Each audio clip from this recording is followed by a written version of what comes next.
it's bigger than a gold rush. We're expecting $100 billion over the next 10 years to be invested in this area. $100 billion in a population that currently is 70,000 people. Right now, Tremendous growth of our energy sector. 500 million. This one here is a low-pressure core. We don't have to send our kids to foreign lands to defend those sources of oil.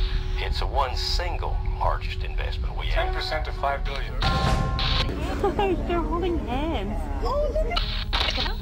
What a blessing to find all those resources underneath Canada that we can share. Oil is harder and harder to find, so that means it's high risk and high cost exploration.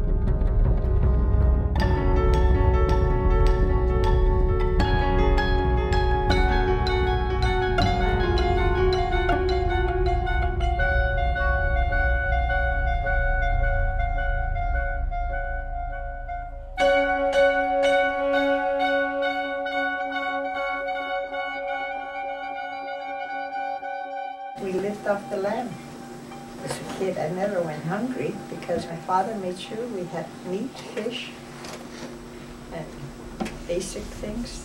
You go up there and these companies come in, they'll promise you the world. First Nations support us. You guys will have all the contracts. Your kids will have the jobs. We'll train you guys. We'll do this. And then they give us these little cups and little bags and little t-shirts.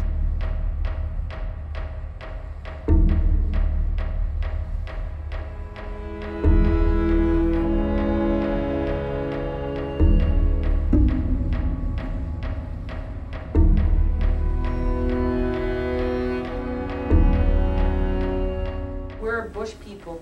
We live in the bush, we go camping. I would rather die of thirst than drink that river water. We do not drink that water. That's poison, you know? The area is vast, a toxic pond that stretches for several square kilometers, and a landing point on Monday for hundreds of migratory birds. Out of almost 500 that landed on this toxic pond, only a handful have been recovered. I'm stuck to the bird.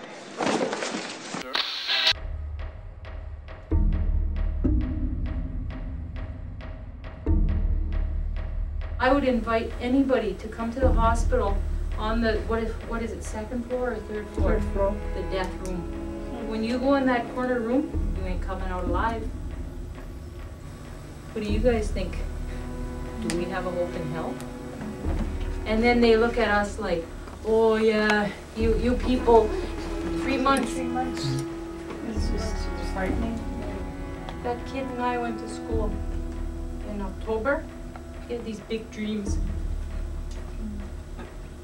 3 months later. And now there seems to be little hope of saving the ducks.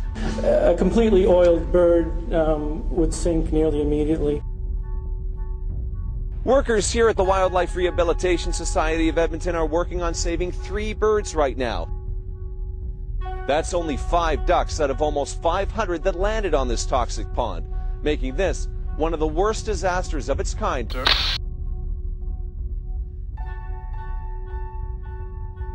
oil sands then go into a plant. They're heated in a cell, which separates the oil from the sand. The result looks like something out of Willy Wonka's chocolate factory.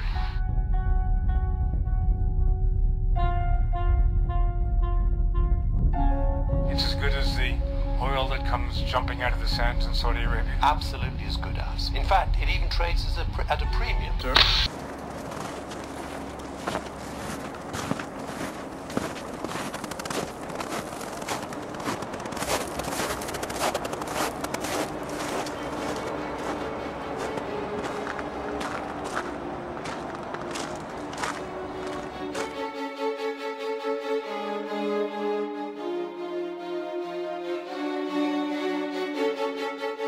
We need money to live, yes, but there's a limit. What's money? You can't eat money when there's nothing left. And I'm not talking about bread, I'm talking about stuff out there. Like animals. trees, water. Water is what we need.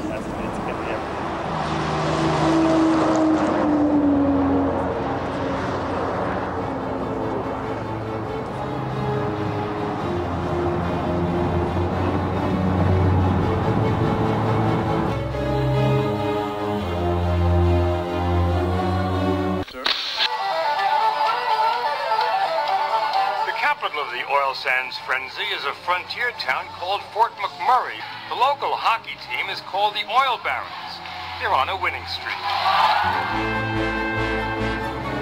We look at these pictures of people in Africa, South America, you know, people that are sick.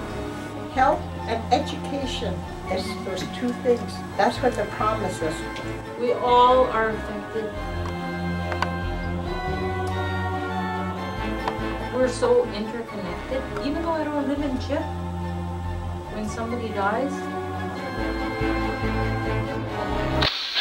Well, congratulations, Canada, on becoming part of North America.